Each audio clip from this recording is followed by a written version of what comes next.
All right. So, you and I also got to see, not together, unfortunately, but we did get to see Deadpool and Wolverine. Yep.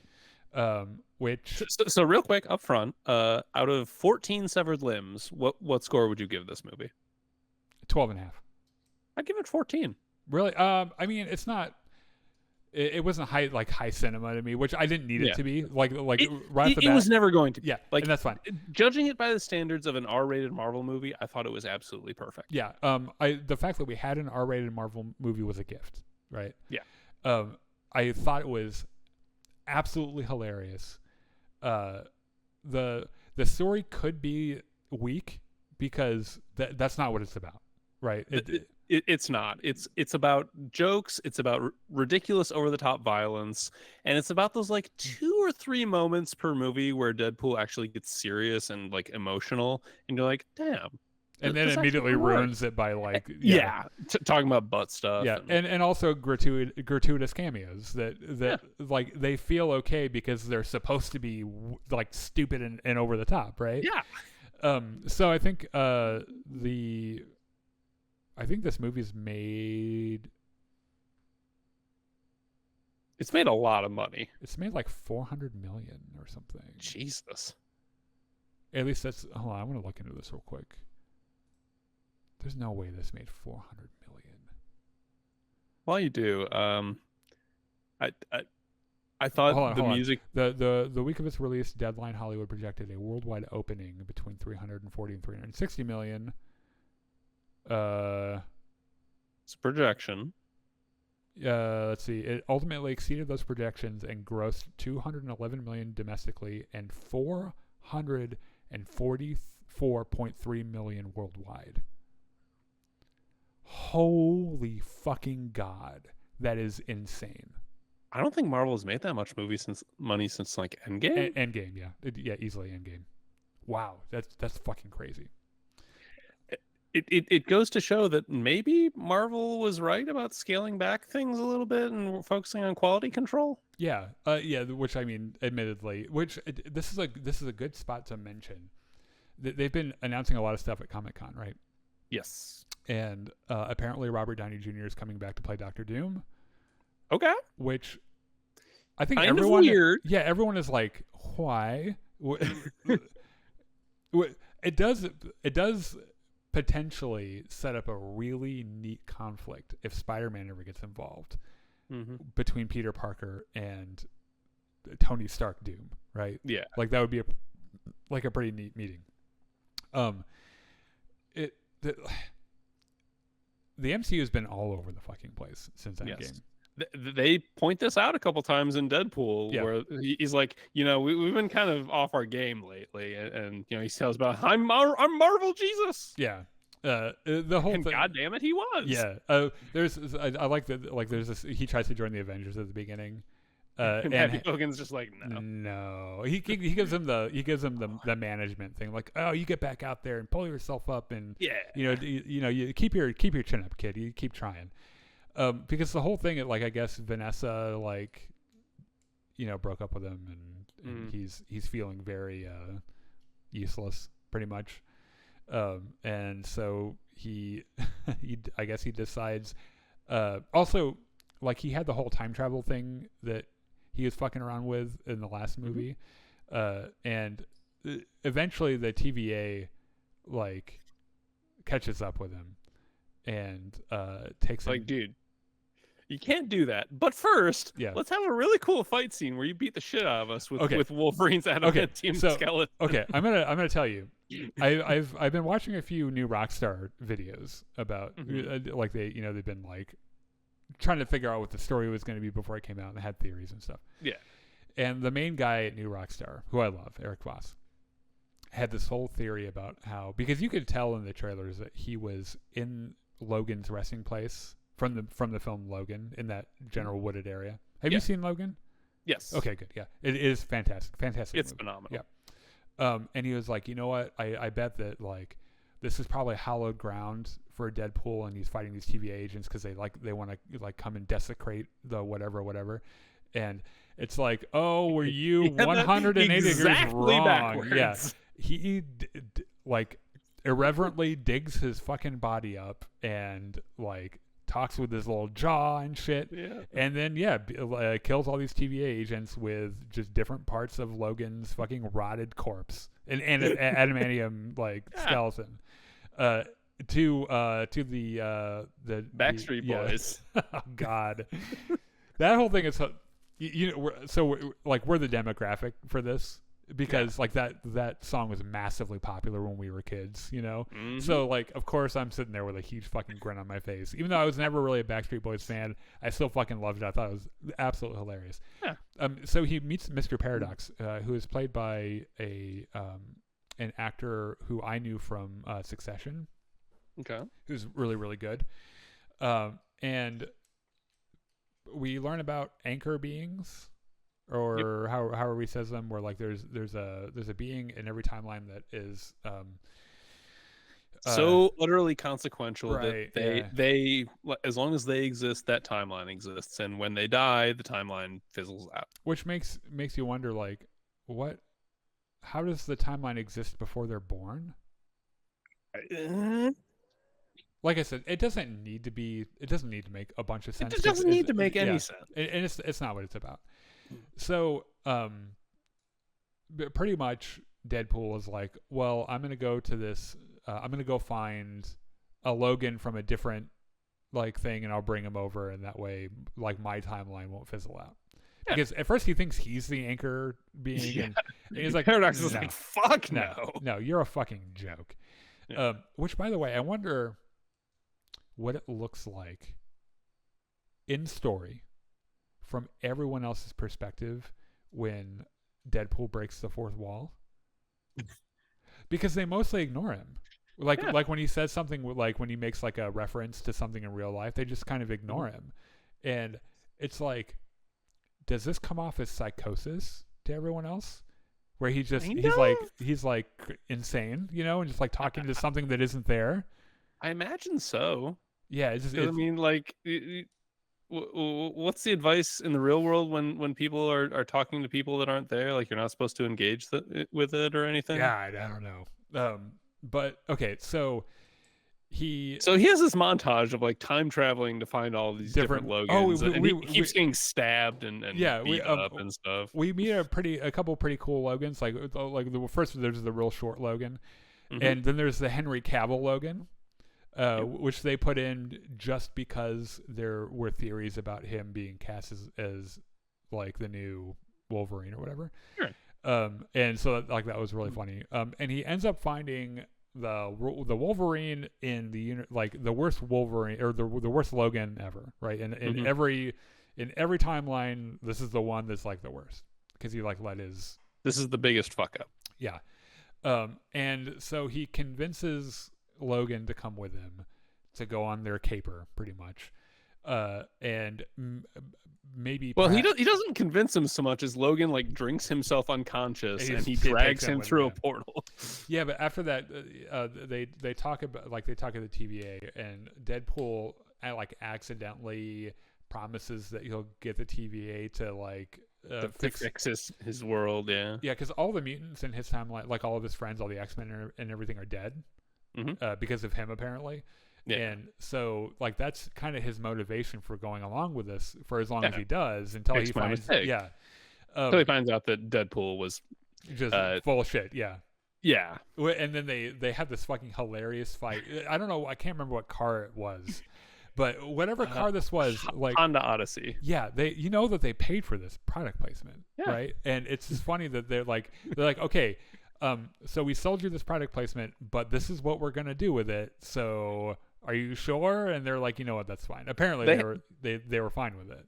They have like 2 or 3 fights between Deadpool and Wolverine, and like both times it's like golfing. They're trying to kill each other with weapons that are incredibly poorly suited to the task. Yeah, and they both have regenerative. They both regenerate, so they're just stabbing each other, and it's just like this isn't doing anything. Yeah. It is funny as fuck though.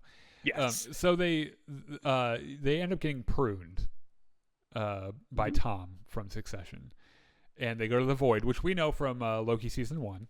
Yep. And he meets. At first, we think it's fucking Captain America. Yep. But nope, it's Johnny Storm. It's Johnny Storm from fucking Fantastic Four, And they get captured and brought before Cassandra Nova, who is Xavier's evil twin. Right. And she is fucking crazy. Which, by the way, this actress did such a fantastic job. Yes, she did. I like how their base is just a dead Ant-Man. Yeah. And like her entrance, you think it's gonna be Professor X for a second, and then you're like, oh no, because like the chair rolls forward, and then the stairs pop up, and she walks out, and you're like, oh shit. I think we find out later that she can leave whenever she wants, but she just is crazy and wants to live there in the void because she can do whatever. She just likes being here, yeah. Because like no one argues with her when she uses her mind to like rip the skin off of people. Yeah. She was pruned as an infant. We find out by the TVA, which is pretty really fucked up. Yeah, fucked up. So Johnny Storm is murdered in a disgusting fashion, where Cassandra Nova, who is telepathic and telekinetic and everything, just removes his skin and supporting body structures, and he just collapses into a pile of organs and shit, and it's really gross. Really gross.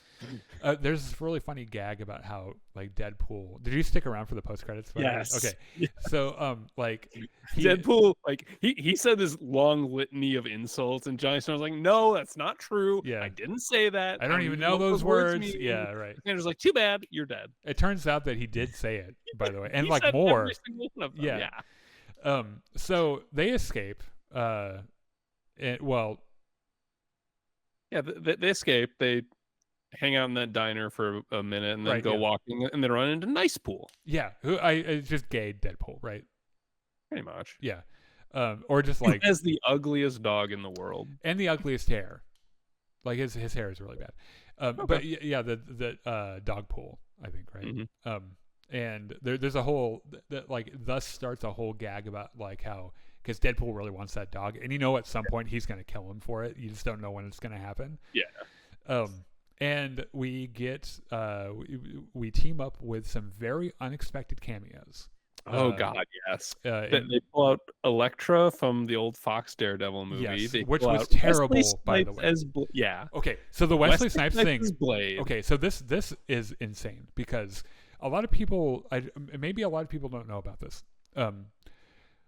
Wesley Snipes and Ryan Reynolds appeared together in Blade 3 or Blade Trinity, and Ryan Reynolds played Wade Wilson in that movie. It's the first of 3 times he's played Wade Wilson, by the way. The two of those times failed. The one was really successful. Mm-hmm. They famously did not get along and hated each other. And Wesley Snipes is such a monumental piece of shit as a person. He is a terrible human being. Refused to talk to the director. He would not speak to him. So they only communicated via Post-it notes. And there is a scene in Blade Trinity, I think. I'll send you the scene sometime, where he's supposed to be laying unconscious on a table. Blade is, but his eyes. They wanted his eyes open or something for something. And so he's lying on the table. He had his eyes closed, and the director asks him to open his eyes. And Wesley Snipes just refused. We just wouldn't open his eyes, because that's how he is. Because he's a petulant fucking child. And they had to CG these fucking rough-looking eyes onto him to make it look like his eyes were open. And it's so fucking weird. And it's just like...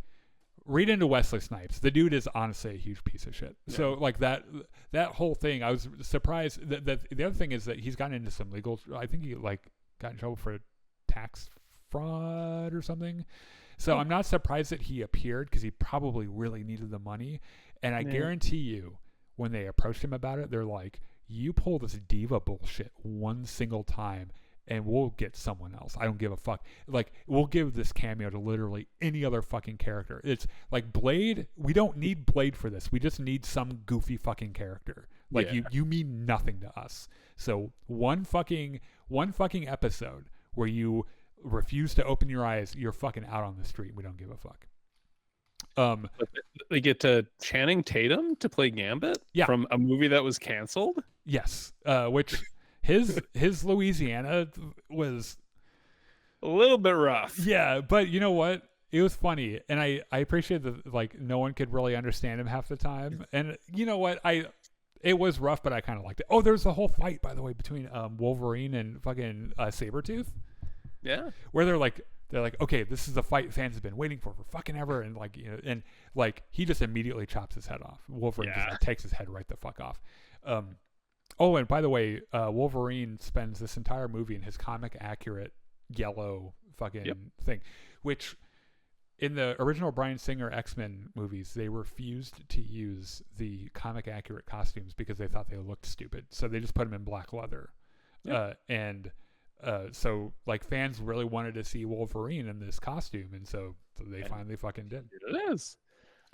The last person they meet is Daphne Keane as Laura. Yes. X-23. Yeah, probably the cameo that was the most necessary, I think. Yeah.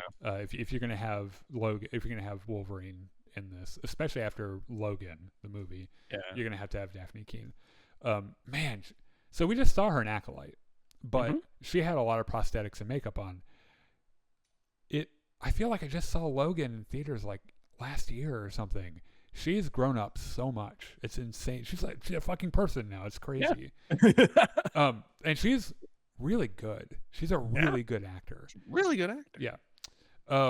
So like that night, Logan is in the woods drinking because that's what he does, and X-23 comes out and is like, hey, you know, we're gonna go fucking beat up Cassandra Nova tomorrow. We need you to come with us. And he's like, you don't want me there. I'm the worst Logan. And like, she's like, well, you're the Logan we have, so fucking buckle up and let's go. Yeah.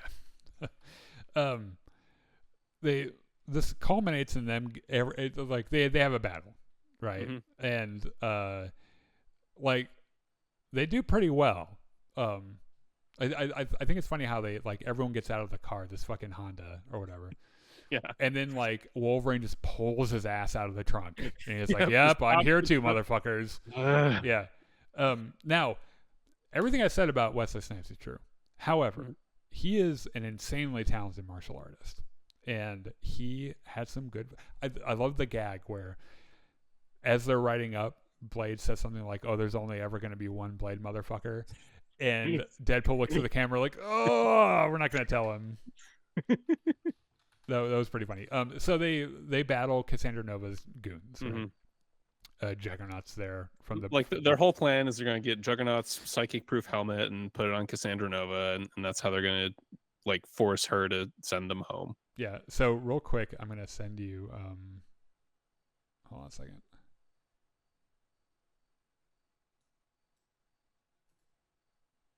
I'm holding. I'm not really sure why it's not letting me. All of a sudden, I'm trying to save this picture. Oh, here we go. It just took a very long time for it to. I'm gonna. I think it's very important for you to see why everyone was so pissed off at Wesley Snipes. So I'm gonna send you this picture of him. I have to remember how Discord works though. Can I just drag and drop things? Yes. Go take a look at that. Real quick. Just so you know. Everyone else watching, go and Google Wesley Snipes eyes or Blade eyes, and you'll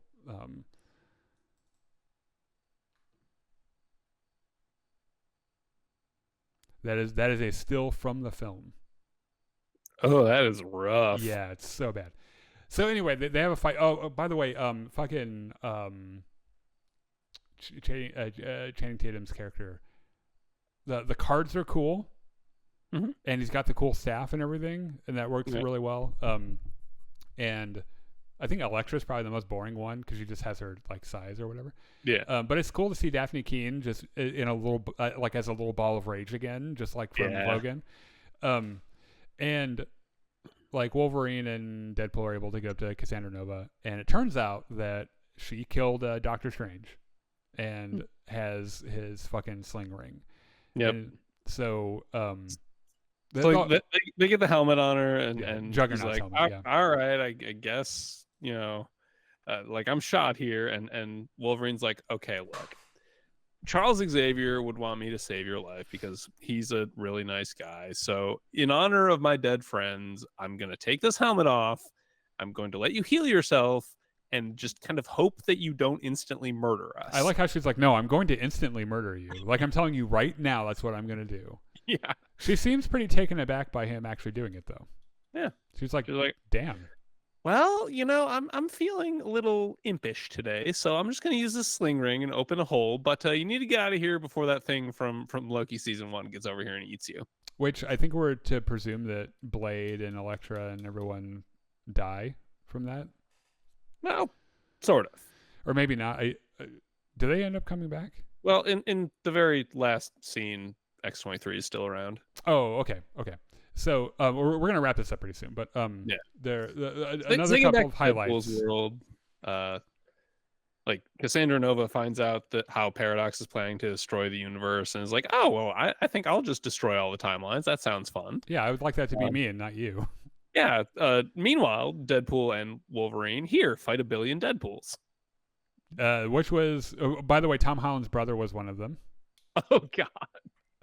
And there was Nice Pool, and there was fucking Samurai Pool, and there was a Cowboy Pool, there was a gunslinger, and Baby Pool. Yeah, and so they cut their way through all of these fucking Deadpools. And then all the Deadpools just regenerate, and they're like, "Well, shit." Yeah, it's like you probably should have seen that coming. Which apparently, like, Nice Pool doesn't regenerate. No. And Deadpool purposely gets him killed so he can have his dog, which we were all like, and his guns. Yeah. Oh yeah, because he got the gold-plated Eagles. Right. Yeah. But Peter shows up, and all the Deadpool's like, "Hey, Peter!" They just get really distracted. They're like, "Oh, we can't fight. We have to go hang out with Peter," which I think is fucking hilarious, by the way. So they find out there's some techno babble about matter and antimatter. There's a MacGuffin. Thing, yeah. At first, Wolverine's like, well, I'm going to sacrifice myself to save the universe. And Deadpool's like, well, no, actually, I'm going to lock you out, and I'm going to sacrifice myself. Yeah, they do a Wrath of Khan.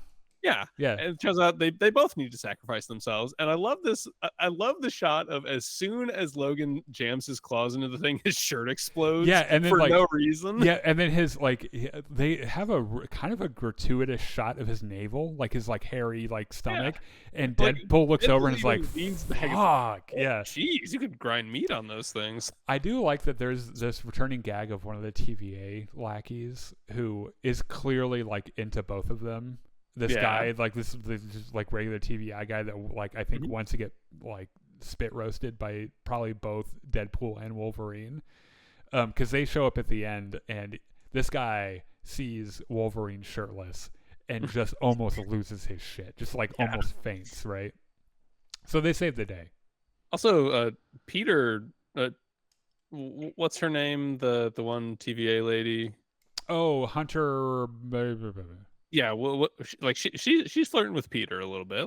She wants some of that. Oh yeah, that was actually really funny because he's just dressed in a Deadpool thing that doesn't fit, right? Yeah, and he has a little bit of his gut sticking out. Yeah, and she's like, "Oh boy, I would fuck you right now if there weren't so many people here." So yeah, they save the day. They go back to Deadpool's birthday party, and he gets back together with Vanessa, and X-23 is there somehow because the TVA got some people out of the void. Might as well, yeah. What's and that's it. Yeah. And then during the credits, they have this nice little retrospective of all the Fox Marvel movies. That was actually really kind of sweet, by the way. Yeah. And it's I have a weird outlook on those movies because those movies were coming out when I was a kid, and I think they're good. But their legacy is so tainted by Bryan Singer that, if you're unaware of this, if you're watching unaware of this, Bryan Singer is an openly practicing pedophile in Hollywood that everyone knows who he is and what he is, and is living unbothered, free to do whatever he wants. It's pretty fucked up. It is Brian, he's Harvey Weinstein level fucking terrible. Worse maybe even. And there have been people have talked about how they haven't written any other X-Men movies because the leading theory is that he's so connected to it that they have to give him producer credits on any movie called X-Men. Jesus. And I don't think they want to fuck with that because Bryan Singer is a piece of human trash. He's just fucking disgusting. And I'm not sure if that expires at some point or I think what the theory is that Marvel's just waiting to kill the clock on it so that they can do it the way that they want to do it without like using Bryan Singer's name or whatever. Yeah. And I'm a little surprised they didn't go after Bryan Singer a little bit in the movie. And I would have liked to see them do that because he like go and read a little bit about him. What he's done, unafraid of anyone finding out, including having these pool parties with preteen and teenage boys, where other people just come and hang out, and everyone knows about it. Everyone in Hollywood knows that Bryan Singer's a pedophile, but like no one does anything about it. And he's rich as fuck, and he gets to do whatever he wants, and it's just absolutely disgusting. So, to bring things back to a happier place. Yeah. I thought it was a fantastic movie. It's not a movie that Martin Scorsese is going to say is high cinema at any point, but fuck Martin Scorsese. Yeah, but I will be damned if I didn't laugh the entire fucking time. I had a fantastic time. Yeah. Like that movie is just a little over 2 hours, and it just flew by. Yeah, it didn't feel like a super long movie. Which, you know, some movies you're like, oh my fucking god, we're only to like the second act in this motherfucker. It went by really fast, and you've known me for a very long time. It takes quite a lot for me to laugh out loud at something. Yeah, I'm usually like a laugh on the inside kind of a guy. I was busting my guts out that entire fucking movie. So good on them. I think it's written so well. Ryan Reynolds delivers the jokes so well. Yeah, and he's got a brand. There's just like there's a thing about him that is so Deadpool that it just really works. And like the fan service they do is kind of like the fact that at the very end, before the big battle, fucking Logan pulls up his mask, and we get that fucking comic accurate Wolverine mask with the fucking blowjob handles and everything. Yeah, and like it. You could tell that there are so many parts of this movie that it was just a love letter to fans of the old, like, weird comic shit that was happening back then with X-Men and Daredevil and Blade and all this other shit. And like, I don't know, it just felt like everyone had a lot of fun doing it. Yeah.